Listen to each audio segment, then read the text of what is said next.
After a quick delay, our godlike production team has sorted it all out, and we are into Agent Select for Marist College versus Quinnipiac University on Breeze. It's going to be Marist starting over on the attack side. Wes Rambo here, joined by Worst Cast. And Worst, Marist on attack on Breeze. Definitely, when we were talking about Marist, we think of them as sort of maybe the favored team here. We're surprised at their 0-3 record. How is starting on attack on Breeze going to affect their chances here?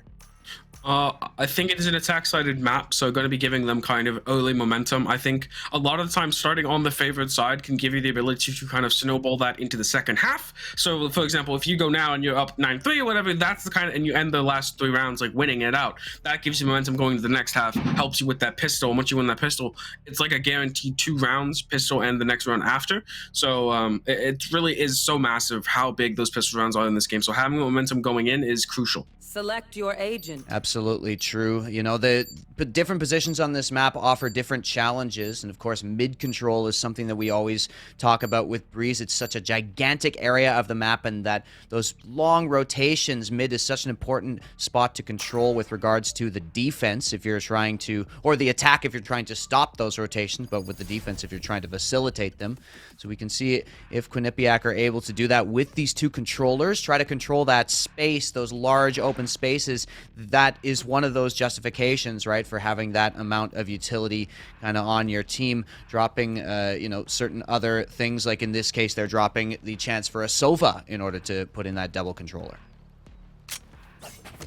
Yep, and we're going to be seeing how this defense will be playing out here for Quinnipiac, coming off a rough 13-1 loss. Let's see if they can bounce back from that. DePaul, a very, very, very strong team, as we mentioned earlier, so no shame in losing to them, but still 13-1 against any team, even if it was a pro team, does kind of sting a little bit here. Maybe not so much if it's a pro team. If C9 showed up and they started beating me up, I'd be like, okay, this is fine. I'd be like, hey, I got around, you know? I got around, but yeah, it does feel rough no matter what, that you can't get anything going at any point in the game. And we're going to see here if they can start it out, this pistol round, crucial in getting the momentum back for them. And as we see here, a lot of ghosts and even a sheriff going to be coming out here from Marist. On the other side, a lot of classics. So going to be a different style of how they're going to be defending here. More close quarters angles, less of that longer sight lines here, except for the Jet, who's trying to take it with Johnny Silverhand right now, but the Headhunter has a bit of an advantage. Johnny Silverhand definitely threatening there as soon as the Headhunter is heard. Speaking of the Headhunter, though, right up top on the pyramid is going to be Sniper Bam, but has to teleport away from that one still. You see Gyro going down to less than half HP off of that first contact, and Sniper Bam is still here holding strong, trying to look for more, trying to take some shots. Neither of them contacting with the heads, but the attack is on. Marist start pushing into the site, and Yellow Bros has opened up. All of them are just slowly scaling into this site. Meanwhile, there's one player on mid trying to find some sort of presence. It's Marist with a distinct advantage, and there we go. Johnny Silverhand just arrives as Argos defeats the final defender. It's Popsia now trying to find some sort of flank, and indeed there will be damage found here, but now that their position is revealed, Popsia has to dash out of the way, and Kingpin shuts it down for the team ace. Marist with a nice little attack round to start things off. Yep, 1-0 to start this one out, looking to get the anti-eco going. We'll see if Quinnipiac decides to do anything, any kind of shenanigans. Shouldn't be the case. They don't really have the money to afford it in Race of Karma. The Ghost is probably, the Frenzies look like to be the biggest investment being made here. Now, we're going to try and see where they want to go from here, what they're kind of style of doing. They had some pressure there into halls, but mainly was a cave offensive there for Marist once they kind of got a little bit of information from the Jet Peak, not too much, but might see more of the same as we saw yesterday, where teams are going for five player hits on sites and less on that look potential. But as I say that, Marist once again, Johnny Silverhands is looking for some kind of a mid play here as they're trying to stop it. Is Snipe Cryptic on this Yeah, and the shorty not going to pay dividends there. The snake bite as well was a little bit misplaced in that situation. Didn't actually block off the full choke point because of the bounce. So that's going to be Argos continuing to find damage as they hit, and pistols will go down, so Quinnipiac going to go down to 0-2, and Marist do well to, you know, not lose any players in that situation. Nice job from the attackers as Yellow Bros finishes off. Nice work there by Marist, and yeah, you know, like you say, those 2 rounds at the beginning, we saw how they could affect, you know, scorelines yesterday. We had a lot of very close matches, Worst, and those pistol rounds, you know, you can't just be given up for free at this point. Yeah, pistol rounds, just like in other tech shooters, are some of the most important rounds in the game, if not like the most important rounds in the game in terms of the impact they have on the entire round in the economy. It basically determines what the economy is going to be looking like for the first at least 4 to 5 rounds. So it's very interesting to see that. And now, can they get the bonus here for Marist? Yesterday we didn't see a single one when we were casting, but those were also, I mean, those were incredibly close games. Every one of them, the lowest score line we had was 13-6, and that was still a pretty close game, all things considered. So we're going to see here if that remains true today when we start casting. Well, every time we just show up casting, maybe we get some close games, but Popshot looking to shut it down immediately. Yeah, here we go. It's not looking to buck the trend at all. Our Quinnipiac going for some rifle kills right off the top. Argos has moved in close here with the Marshal, trying to find close angles on that sniper rifle, and does find the tag just as the flash comes in. Invasive Karma dealing with a lot of pressure, but Gyro's trying to fight back here. Sniper Bam as well getting the trade, so Gyro goes down, and indeed Quinnipiac going to continue our trend, unless if Yellow Bros can get a lot here. Yellow Bros does get them, and they were not ready for that peek at all. Did not know Yellow Bros was in that position. It's the Sky with 8 HP up against 3 players here for Quinnipiac. And what can Yellow Bros do from this situation? Only going to be the SMG in hand, and there's Sniper Bam to finish. 3 players remaining, definitely not bad. Marist College going to be happy to at least do a little damage, though. Continuing our trend of simply having bonuses not go the way of the team that it is not expected for. And I like to see some fight back here from Quinnipiac. 1 round already secured for them on the board, but they're going to have kind of a mixed buy right now. Look at that. Marshal in the hands of Popsha, and Invasive Karma only picking up that Frenzy and half armor. So not that much in the bank for them, but Marist has the full buy available. And this is going to allow them to try to take a fast B hit. It looks like no Johnny Silverhands in mid lane. Was going in another Riot property there, but onto B. A little bit of a look into elbow, but not too much. They notice just the Viper here should be the push in coming immediately as the Jet is first to contact, but Mr. Gorgo shuts it down.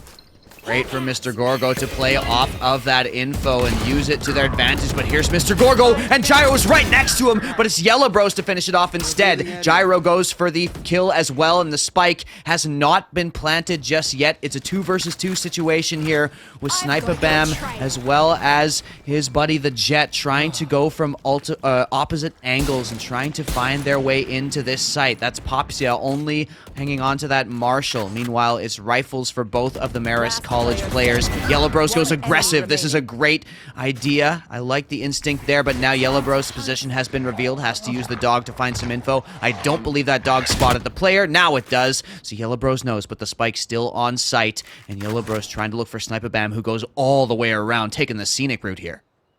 Spike isn't down yet, so plenty of time to work with. If the spike was down, maybe a little bit of different directions they want to take. Still, spike on the floor. And Sniper Bam being cautious about if they're being followed, if they're being chased down. Once the spike goes down, they should be generally aware of the location they should be. To be behind this pillar. Looking where Sniper Bam is potentially going to go. So Yellow Bros might have a little sense of it. A little tingling in their spine of where Sniper Bro is. Yeah, you know, if Sniper Bam, like, was going to be coming from the spot that he was initially spotted, would have imagined he would make contact already. Yellow Bros now knows there could be a big rotate coming through, but no info gained just yet. Not sure if those footsteps are heard. Clearly not. Sniper Bam's gonna work his way slowly up through the site, trying to check every single angle, but Yellow Bros is playing this very well. The flash is available. There it goes. Going to reveal. Goes out with the knife, and Sniper Bam finds it. Turns away, but is it enough time? I don't believe so, Worst, as the spike will explode. So close. 0.26 on the clock, and Marist find their rifle round. Yes, find their rifle round, and there it is. 0.26 seconds. That is a really close Yellow one. Bros. That push there on up towards Arch from Yellow Bros. Why did they have knife really out? did so much damage. I don't quite know why Yellow Bros had knife out there. They were peeking, but still, nonetheless, is the case. And now, looking towards this next round, we're gonna have Yellow Bros is kind of on the worst of the buys right now. Only has the Sheriff in their hands to see what damage they can do with it. Looks like mid presence early. Corner is gonna get tested by that dog, and Sheriff is gonna be one to find it. So now to see how they can try and push up mid, but Gorgo shuts it down. Gorgeous there from Gorgo coming in with the headshot. Argos is trying to punish, and it does indeed get that kill, and it's going to be Kingpin as well, so they've cleared out the presence in mid, but Sniper has the tour de force here, and is going to try to take up that position that has been vacated by his dead teammates. It's Marist on a 4 versus 3. All control of mid has been taken, but they still haven't made the decision of where to go. A site could be the choice, and it would be a good one. You can see there isn't any presence right now as the wall comes up for Kingpin, but goes around the corner, and Sniper is there. Very mobile on this chamber right now with the tour de force. As the CSGO op is out in force right now. Finds the leg, but little micro flick there. Doesn't find the first shot, but finds the second. One in the chamber now available. We're going to see what they're able to do with that. But Gyro shuts down Snipe and is going to allow them to have B site to themselves. The Omen could have some effect here if they do come out straight into left. Johnny Silverhand, but they hear it. Johnny's going to find this, the backstab. Johnny knows exactly where Invasive Karma is, but will Invasive Karma be wise to this? I don't think so, as Johnny Silverhand played it very patiently. It's a free kill, and now once again it's only going to be Sniper remaining. I believe the bullets are all gone from that tour de force, maybe one left on the round. And so this is Marist College in a far advantageous position. But look at this position! It's not being covered! Gyro flicks around anyway! And Sniper gets his head removed! That is so good, but I gotta question the post-plant setup there from those two players. Marist College left the back wide open. No, I'm winning. Now 4-1 up for Marist, and they're having a bounce back after their earlier less than fortunate performances. And another eco round coming in here from Quinnipiac. But what else do they have available? Just knives. If they had both knives and tour de force, maybe they want to force it a little bit harder, but not going to be the case. And I mean, really the play here for Marist is just get onto a site and pop that Viper's Pit down. Knives are going to be early. Don't know if that's for that is for Argos. I was going to ask if that was for Argos or if it was for Quinnipiac's Jet, but it is for Argos. And do they cover Omen in the corner is the question. It is going to be Frenzy. Might find one, but no, took down. Doesn't find a spray. Very unlucky from Invasive Karma there. Peeked out at just the wrong time, and the Viper's Pit was covering the angle. Also the Frenzy. You know, you'd rather have some sort of rifle or SMG if you could. Sniper misses the shot, and Gyro punishes for it. Gyro punishes Sniper as well. That is a very unfortunate miss there. So it's only Snipe Cryptic remaining here on the Viper. And it's, 4 versus 1. Snipe Cryptic with a shorty. There's just absolutely no way back in. So gonna have to back off here, and just another nice hit there. Die here, isn't it? From Marist. Yeah, you should be trying to die to the spike, indeed. So that's what Snipe Cryptic is doing. Yep. Maybe looking for an exit, trying to go forward. Been watching too much VCT, worst. Saying exit instead of exit. There we go. Looking for an exit. Actually, so. Kingpin does go Doesn't die down. to it! Doesn't die to it! Oh, but recovered a rifle. Very key. Recovered a vandal. So just don't die here. Just don't die here. Okay. So actually, that's success there from Snipe Cryptic, because they've managed to recover that vandal. Yeah, if that vandal didn't come out, yeah, it would have been a little bit of a tragedy. But has managed to find it. 5-1, and Sniper has been kind of the ability for them to get a lot of these frags in these mid rounds, but not kind of finding it to the success of winning the rounds. I mean, 0.26, I believe, off of winning one round, so it would have been 2 and 4, but nonetheless, going to be a full buy versus full buy round here. These are really the rounds that make or break teams, because they are the most numerous rounds in the game, typically, and going to be seeing how does Argos get value out of this operator into a Viper setup. This wall here from Viper covers off backside. It's a really awkward wall. It's trying to cover a lot of mid, but I really would like one that kind of pressures Marist in terms of what they cannot see on site. And right now they're kind of able to just work around, and Invasive Karma hits out Johnny Silverhand, who wanted the flank, is not going to find it, and the step is going to get them straight on out of there, but 4 members here tucked on to B. Yeah, will they expect Kingpin as well, coming in almost at the lineup there, but chooses not to face up against those two players. Nice control there from Invasive Karma to be staying on that off angle in mid, but Kingpin still trying to pressure this elbow position, and indeed, Mr. Gorgo tries to play off the flash, but can't hit the shot. It's Kingpin to find another 4 versus 4 in the round, and the space up mid has been taken by Marist, but it's going to be the spike still waiting back, and oh no, Invasive Karma just turns away at the wrong time. And we're going to have Marist in a 4 versus 3. 30 seconds left. Two on site here, two potentially pushing in. Spike is not committed, but Kingpin, the rattiest of pit Kingpins, has found their way in the back. Gonna get the, I believe, 4th kill of the round there.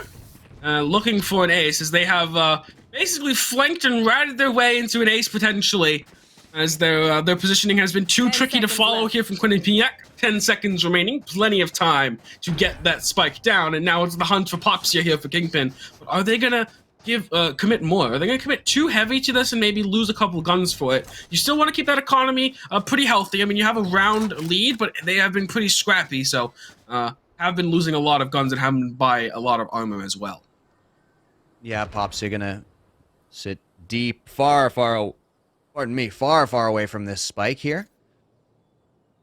Maybe try to get some sort of punish on overzealous players. May take a little bit of a tech pause after this round. See if we can get everybody back in the server and connected. Looks like a couple of Marist players actually disconnected during that round, so we will see if we can get back in. We're getting into the replay here, though, and there you see Invasive Karma does a great job, but then they sort of overface and not aware of Kingpin potentially pushing forward. Look Invasive at the Karma rattiness. you know, one-track mind, and it's just Kingpin. Last time I was casting Marist, I was saying the same thing about Kingpin, where he just gets so deep into under your skin in these maps. Like, it's just so impressive how Kingpin really does become sort of the villain, like really kind of getting into the personality of Kingpin from the Marvel comics. And it's just like, you know, very, very cool to see Kingpin really controlling the map all in more ways than one, for sure. And you see it right there, like you say, just ratty through that B site as he continues to get kill after kill, you know, backstab after backstab. Yeah, and we're going to be going to a quick break here, sort out some issues on the player's side. Don't go anywhere, we'll be right back with the conclusion of Marist versus Quinnipiac.